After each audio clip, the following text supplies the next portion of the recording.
Salut, sunt Jan Wijnen din Olanda. Firma nostru numește velomobielworld.com. Suntem in Breaza, lângă Reghin.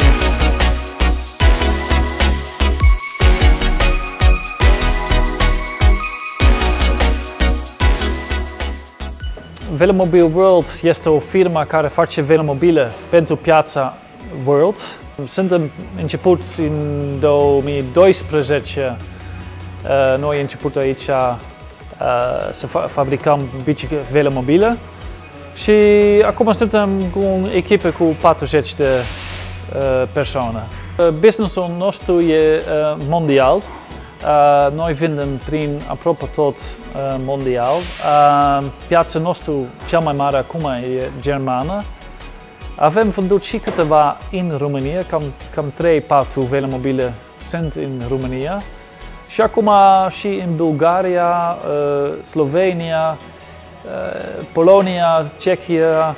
Înseamnă și piațele în Europa Vest-Est începe să dezvolte, dar încă nu e cu viteza ce merge piațele Europa Vest sau țările Vest.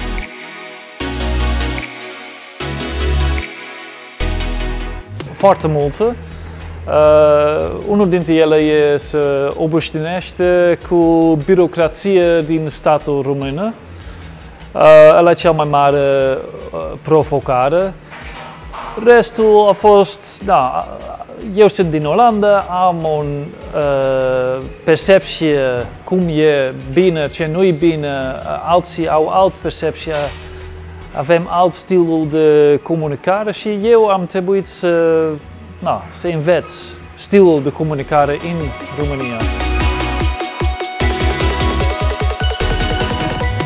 În 2010 noi am hotărât din firma Olanda să facem în România o producție și din cauza că mai bine să începem de la zero, să avem direct ceva calitativ și ceva reprezentativ, noi am hotărât pentru un spațiu nou.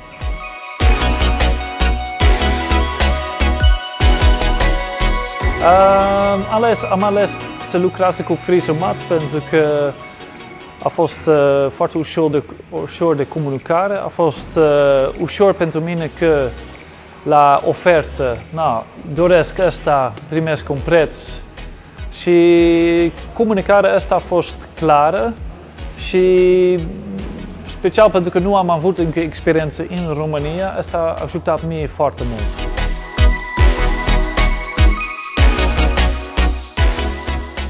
Da, sfatul meu este să știți ceva din construcție, pentru că fundația am făcut cu o firmă, după aia Frisomat a venit cu hală. Acolo a fost o mică diferență între ce a fost pe desen și ce a făcut în fundație.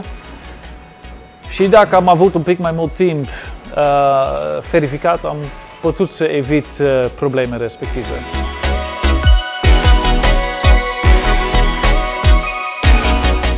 Experiența mea cu Frisomat a fost destul de plăcută,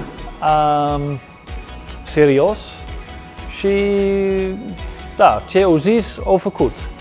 Asta cam tot.